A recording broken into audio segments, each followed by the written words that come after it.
Hello and welcome. This is At the Track, covering the sport of kings. Coming up, Barbadian trainer Saffie Joseph Jr. surges to the top of the early Gulfstream Park trainer standings in Florida at a pace of 1 win per day. And while the shutdown in Caribbean racing continues, Jamaica's Rich Diamond Mile suffers a death blow, it seems, with the sponsors pulling the plug. While in Barbados, work on refurbishing the Garcia Savannah is stalled by the COVID-19 restrictions in the country. Let's head first to North America. Florida's Gulfstream Park, one of few racing facilities still active during the coronavirus outbreak, and where trainer Saffie Joseph Jr. continues to keep the Barbados flag flying high. Leading trainer in stakes earnings in the 2019 summer meet and leader in wins at last season's Gulfstream Park spring meet, Joseph Jr. was off and running last Thursday on the spring season opening meet. His even money favourite in third here, the 6-horse Viviana, being taken toward the leaders by jockey Tyler Gaffleone. Around the forward turn they go. Here's the move from Viviana, 3 wide and on the go for Gaffleone.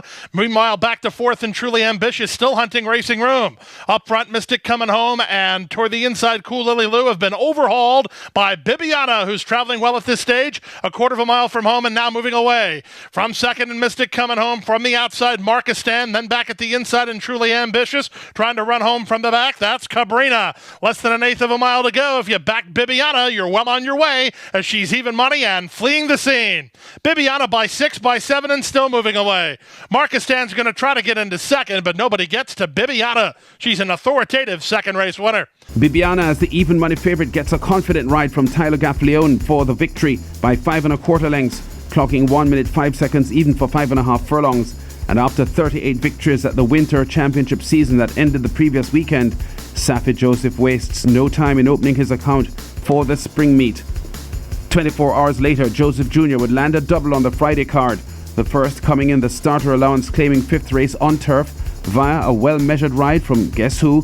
Gaffleone again, this time coming from some way off the pace, just about 6th here aboard High Noon Rider and gaining steadily on the front group. Three have it to themselves as High Noon Rider slides through inside to take fourth. Top of the lane with less than a quarter of a mile to go. Here's Delarna, the hot horse, bidding up 3 wide now. After 3/4 in 9 and 2, Delarna strides forward to take the lead, and LeBron now shakes the reins at him, and he moves away from my point exactly. High Noon Rider's going to try to claim second. He's going to try to be a late danger to Delarna. Delarna's almost home, but High Noon Rider's mustering a big rally. High Noon Rider from well off the speed will win it.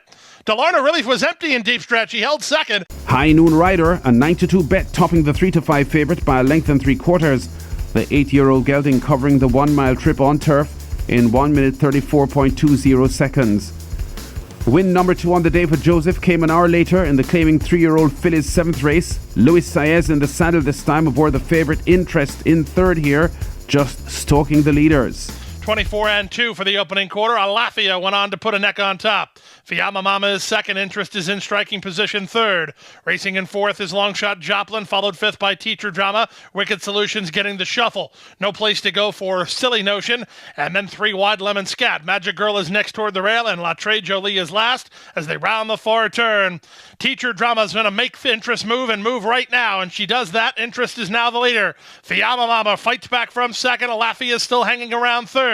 On from fourth and trying to run home is Wicked Solution after 3/4. In 1:13 and 2, there's less than a quarter of a mile to go. It's Interest who strides forward to take the lead. Wicked Solution's a danger. Fiamma Mama's back for more than Silly Notion. In deep stretch, Interest is still in front. Wicked Solution taking a shot on the outside. Here's Wicked Solution taking on Interest. Here's the line. Photo finish! A thrilling finish there. Recent Saudi Cup winning jockey Luis Saez gets the 4-5 favourite Interest home in front by a nose over the fast closing 12-1 shot. Wicked Solutions. Gaffleone only a neck further behind in third with Silly Notion.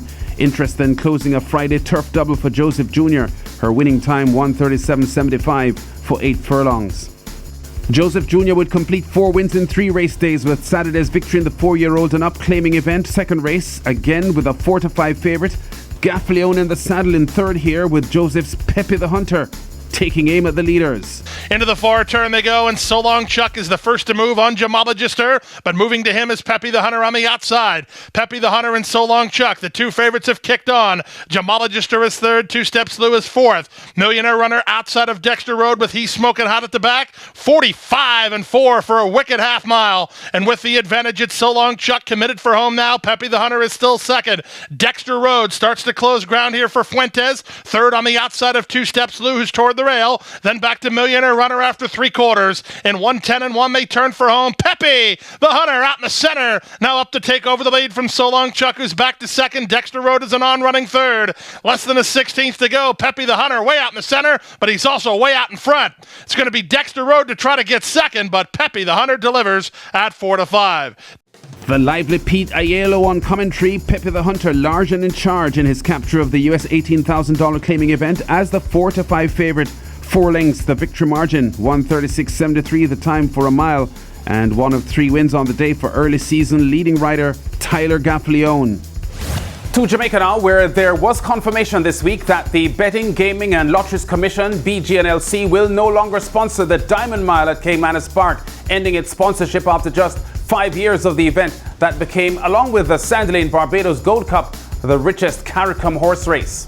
So we didn't know it then, but this brilliant November victory that cemented She's a Man-Eater as the 2019 Horse of the Year, the last running of the Diamond Mile, which had become by far the richest event in thoroughbred racing history in Jamaica. BGNLC Executive Director Vitus Evans says the writing had been on the wall because of the unmanageable cost, reaffirming that well ahead of this year they had indicated that they would not have been able to afford it, and informed the promoter Supreme Ventures Racing and Entertainment Limited that sponsorship would not be on the table this year. And even if there was a chance that the decision could be reviewed, then it certainly wasn't possible at all in terms of what is happening now with the COVID-19 and the economic impact that it is having. So history will now record the Diamond Mile with just 5 stagings. Impressive for trainer Wayne Acosta, claiming 4 of the 5 wins through double triumphs for Seeking My Dream in 2015 and 2016, and She's a Man-Eater in 2017 and 2019. Robert Pearson's Will in Charge, the 2018 champion, and She's a Man-Eater's 1:35.20, the race record for the 8 furlong trip. And finally, with racing at a standstill at the Garcia Savannah, just outside Bridgetown, the Barbados Turf Club had commissioned a complete upgrade of the racing turf, but that has now been stalled by COVID-19 restrictions in the country. No racing at the Garcia Savannah since the exciting Sandalane Barbados Gold Cup on the 7th of March. And with the shutdown of racing, the Barbados Turf Club had decided they would bring forward the summer plan for major works to improving the turf course by 5 months, and actually starting in March. But after the start almost 3 weeks ago at spring, the track to kill unwanted grass and weed, along with the ploughing and harrowing of the track 3 times actually. The next stages, which were set for days 4 and 5 with the power harrowing and pulverizing the soil, they have not happened with the COVID-19 shutdown of certain services in Barbados. We've been at the track covering top stories and exciting races in the Sport of Kings. Check us out again next week.